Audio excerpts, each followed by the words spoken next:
Welcome.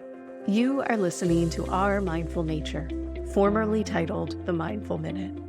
I'm your host, Meryl Arnett, and this podcast explores the deep connection between land and self through nature-based meditations and meditative experiences that invite us back into belonging to each other, to our ancestors, to the earth, and to all beings that make up this universe. If you would like to access these meditation practices as standalone audio files, please subscribe to my newsletter at merylarnett.com. It's free, and you'll receive a new mini meditation each week, along with behind-the-scenes content and bonus material for each podcast episode. All right, grab a cup of tea, pop in your headphones, and find a comfy seat. Let's settle in for today's episode. We are talking about the stagnation layer, and I'm so excited. I have been sort of thinking about and half working on this series for a couple months now, and it came about from like one of my all-time favorite topics, and half of y'all either from class or the podcast have heard me talk multiple times about the Voyager space expedition. It is one of those stories that captured my imagination a decade ago, probably, and I just can't get enough of it. And so, in case you're not a total nerd like me, the recap of that is the Voyager space expedition was 2 spaceships launched in the late 70s with the mission of leaving our solar system. That was the plan. And, one of the unique things about this particular mission is they commissioned this record. It's made of gold, a gold record that has what they feel sums up the experience of planet Earth. It has amazing music from all cultures. It has, a mother talking to a baby. It has the sound of whales, like just the sounds of our human experience, with the idea that maybe one day this record will be found by some other life form and get to have snippets of Earth experience. So that's the magical backdrop, right? And they, over time, passed each of the planets. Voyager 1, once it passed Neptune, turned around, took a picture of Earth from Neptune. That is the very famous pale blue dot photo that I have talked about in previous episodes. You can Google it if you want to see it. It shows planet Earth from Neptune, which it looked like a speck of dust. It is unbelievably mind-blowing. And then it passed Pluto, and then it kept going. And somewhere around 2008, 9, 10, scientists started being like, Voyager 1's about to leave the solar system. Any day now, this spaceship is going to tip into interstellar space. And they could tell by the sounds, like the sounds of the particles coming from the sun, the wind, the solar wind was getting softer and softer. And then in 2011, scientists said, we're not out, we haven't left, but we're someplace different. And they ultimately labeled this place the stagnation layer. And I want to read you little snippets of what was in the NASA press release. This was back from 2011. So the scientists write, "This new region seems to be a kind of cosmic purgatory. In it, the wind of charged particles streaming out from the sun has calmed. Our solar system's magnetic field has piled up, and the higher energy particles from inside the solar system are slowly leaking out into interstellar space. Like cars piled up at a clogged freeway off-ramp, the increased intensity of the magnetic field shows that inward pressure from interstellar space is compacting. What is outside is pushing back." Lastly, what we find out is that Voyager 1 hit this stagnation layer, and stagnated for a while, and Voyager 2 did not. Okay. So I'm reading this and I'm thinking, I have absolutely been in cosmic purgatory before. Have you not? Have you experienced what you would call cosmic purgatory at some point in your life? Are you in it right now? The answer is very possibly yes. These moments where we feel stuck, confused, lost, floating. I sometimes maybe I think about it as a void. Sometimes I think about it like I was trying to walk through a doorway and somehow I got stuck in the doorway for an indeterminate amount of time. And maybe I thought I knew what was on the other side of the doorway, and maybe now I'm not that sure anymore. And if we, so often I reference these greater teachings in meditation that from many lineages and many cultures continue to say, as goes the outside, so goes the inside. The landscape of the universe is the landscape within us. And every time I mention that, I reference how poetic and beautiful that sounds, and also so real. And when I think about cosmic purgatory, when I think about the stagnation layer, what could you need a better metaphor to go, oh, right, those tantric sages were not making up something pretty. They were actually telling the truth. We are made of the elements. We do have the macrocosm, the cosmos, as an internal experience. And the beauty of that is all our answers exist out there too. The solar system, the universe is telling us what to do when we're stuck. We just have to remember to listen.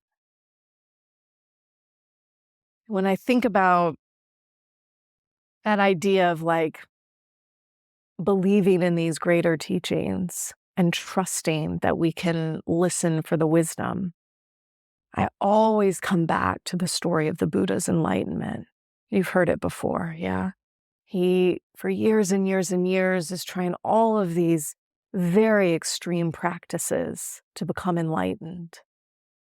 Struggle, teacher, extreme asceticism. And eventually he's ready to give up. And he says, one more time, I will sit under this tree and I will meditate and I will not stop and I will see what happens. And he sits down under the tree and he closes his eyes to do his meditation.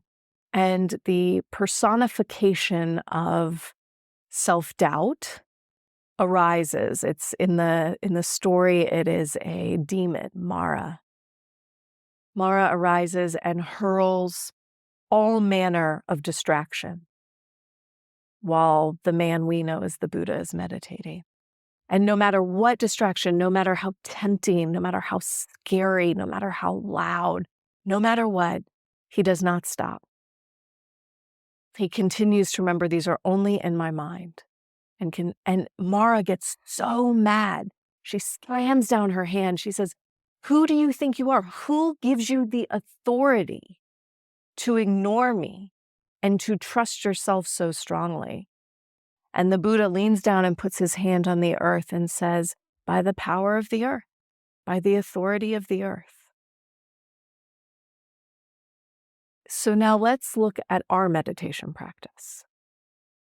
Because my guess is many of us sit down to meditate with the idea that we're going to get somewhere. I'm going to experience something or achieve something. I'm going to step through this doorway and it will be different.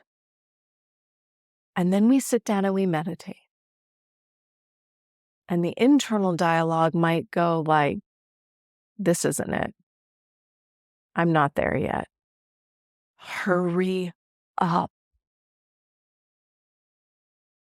Right? And then the dialogue behind that is who gives you the authority to just sit there? Who gives you the authority to sit there and think that you might have some of the insight of those amazing sages from times past?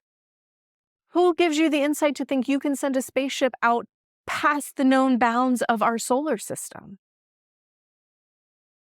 And meditator and scientist alike leans down and places his or her hand on the earth and says, by the authority of the earth, I don't have to get anywhere. I don't have to know what's on the other side of the doorway to stay. And so what are the lessons we might glean from when we're feeling stuck, whether that's in our actual meditation practice or in our lives off the cushion? I think the first one is this. When Voyager 1 hit the stagnation layer, it was 30-something years into its journey. 30-something years into its journey. So it hits stagnation. It's not like NASA can run out and do something about it. They can't send another spaceship. It will take 3 decades. And so what did they do? They named where the spaceship was in some sort of stagnation. And then they waited, and they watched, and they listened. And every day they said, I wonder what will happen today. I wonder what will happen today. In December of 2011, NASA released the press release naming the stagnation layer. And in August of 2012, Voyager 1 tipped into interstellar space. So for at least 9 months, that at least the public knows about, Voyager 1 was in stagnation. And every day for 9 months, scientists wondered, is today the day it tips over into something new? I think there is no better lesson, advice, or insight we can get when it comes to the moments that we're stuck, whether that's in practice or in life. We show up every day. We name where we are.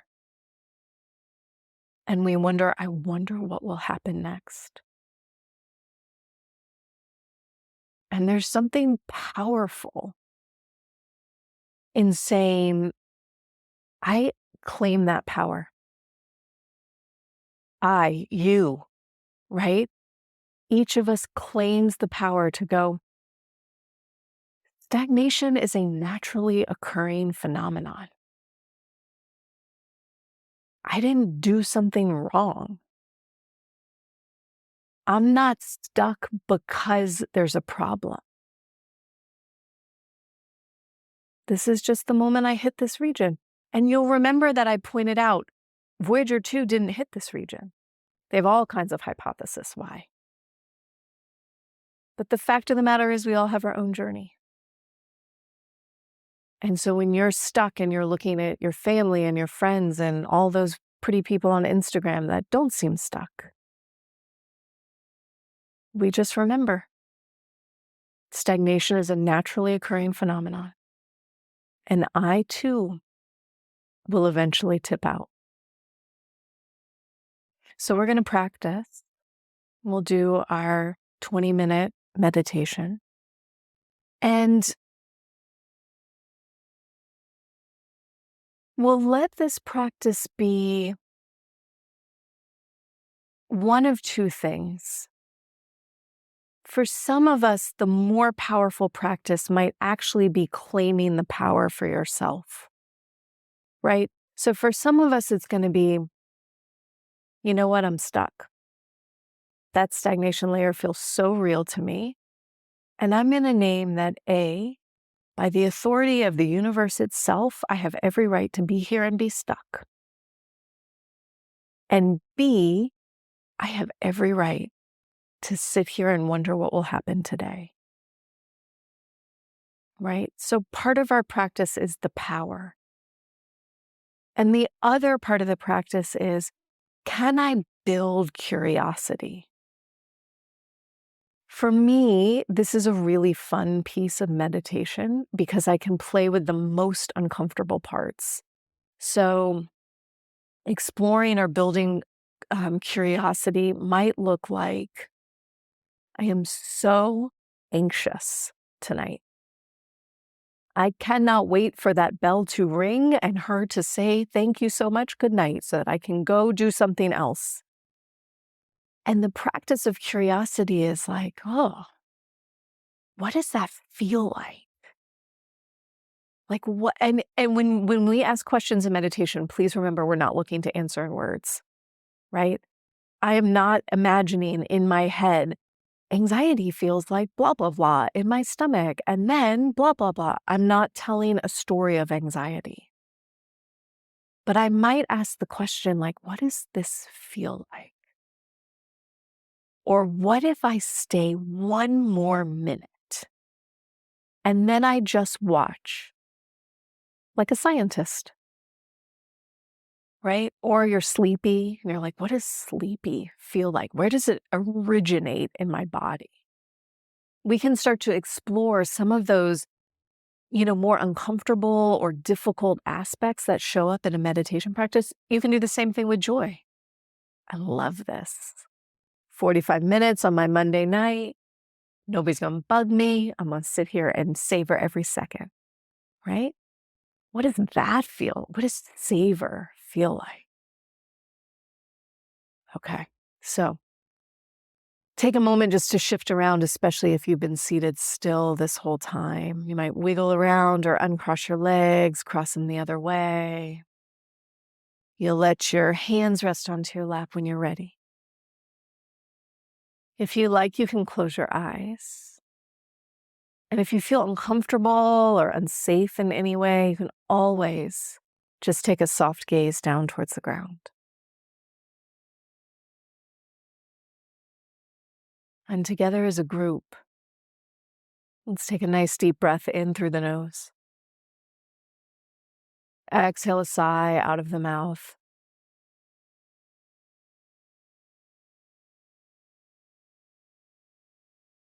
And we'll just do that again, inhaling deeply.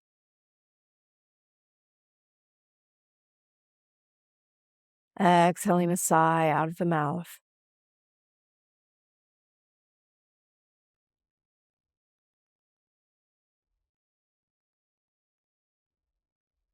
And you allow your breath to flow.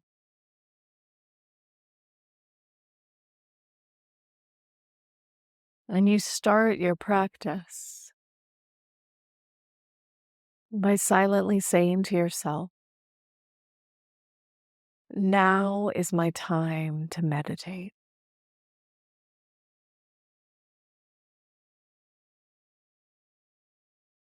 Now is my time to meditate.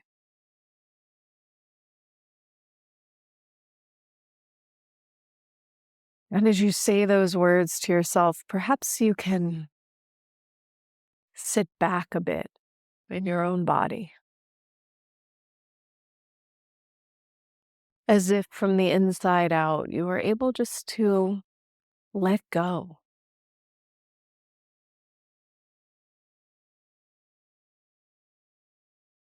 You're settling into your own 40-year journey. There is no rush. There is nowhere to get today. And so instead, we let go of our hips and our thighs, letting ourselves drop more heavily into the cushions or chairs beneath us.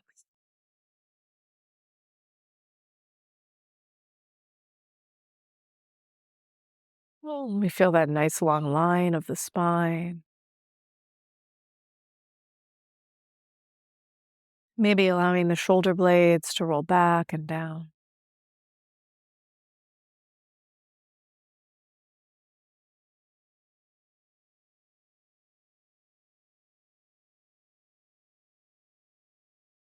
Gradually, we let go of that space across our forehead,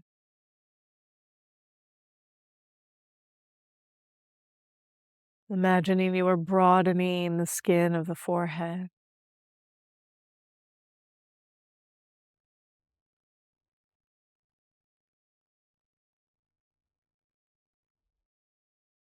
and letting go of the skin around your eyes,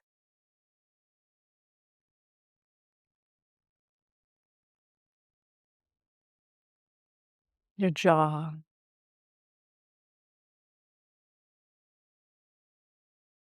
the inside of the cheek,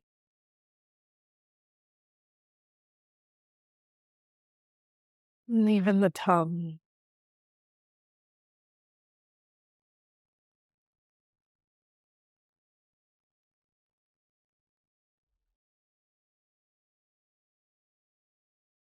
Maybe you feel a breath or two move out across your shoulders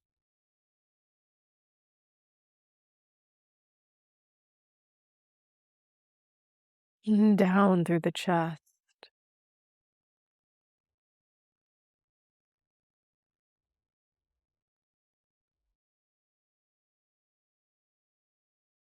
Maybe you imagine yourself letting go of any gripping around the heart, around the shoulders and the neck.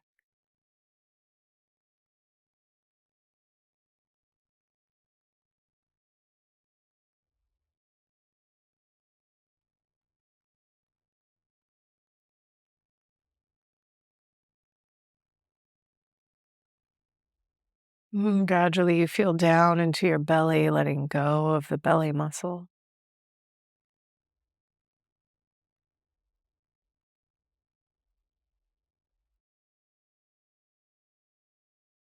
And noticing that as you breathe in, your belly expands a little bit.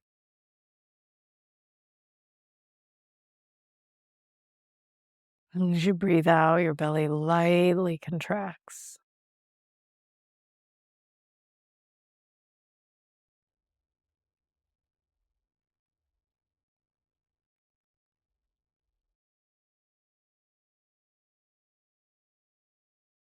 And as you feel yourself melting into the rhythm of your breath,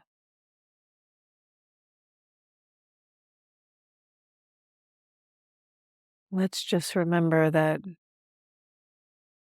we need no one's permission to sit here.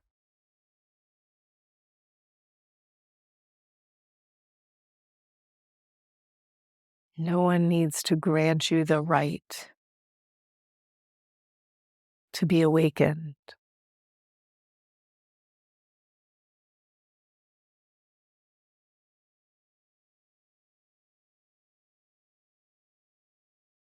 And by the authority of the universe itself, we sit here and we breathe.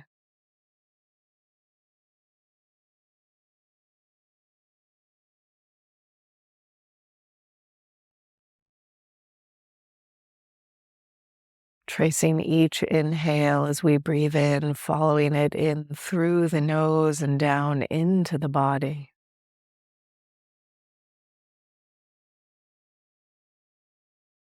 And tracing each exhale from somewhere deep inside all the way out of the body.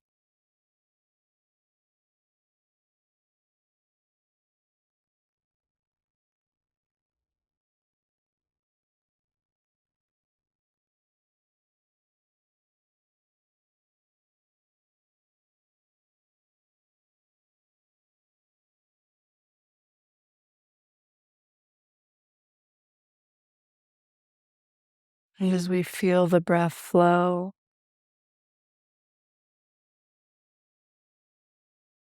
perhaps you notice between the inhales and the exhales, there's this tiny little pause,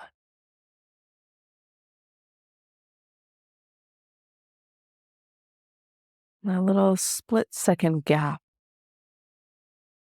between each breath.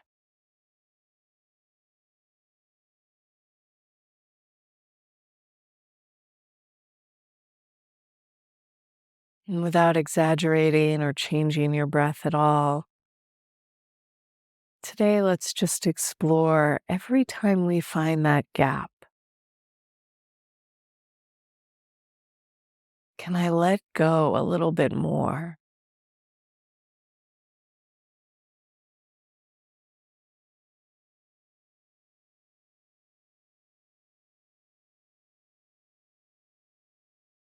Softening into the pause between each breath.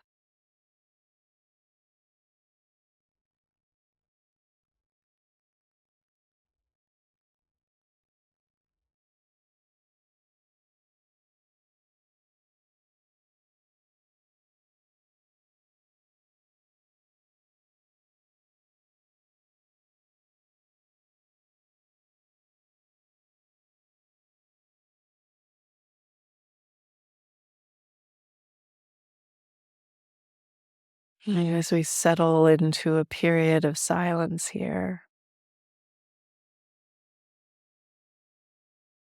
we'll just each do our best to soften into every pause.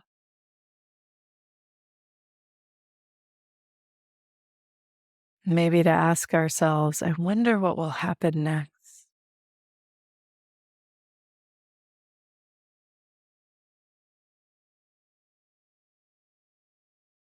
Even if Mara is there with you, throwing up distractions and doubts,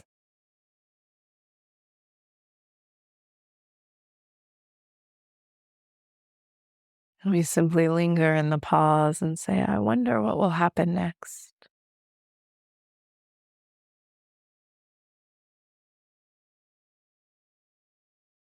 And sit about 8 minutes in silence here.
I wonder what will happen next.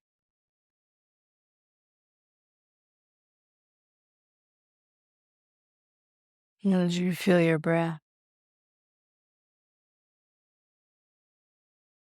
as you notice your internal experience,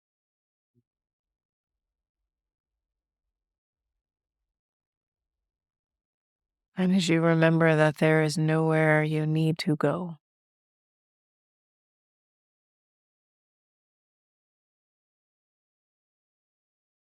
You feel ready, you'll let your breath start to deepen here. Maybe wiggling into fingers and toe, or sitting up a little straighter if you slumped over. Together as a group, we'll take one last deep inhale in through the nose. Exhaling out a sigh.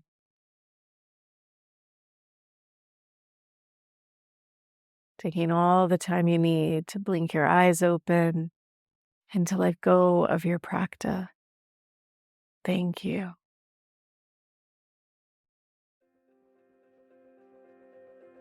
Thanks for listening to Our Mindful Nature.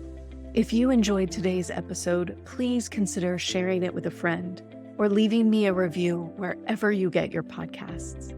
It helps others to find the show, and let's face it, we could all use a few more meditators in our lives. Our Mindful Nature is recorded on Muskogee land and produced with the support of Brianna Nielsen. Deep gratitude is offered to acoustic ecologists Gordon Hempton and Nick McMahon for the use of their nature field recordings in many of these episodes. To join my live classes, ask questions, or learn about my teacher trainings, please visit merylarnett.com. Thanks again for listening. I'll see you next week.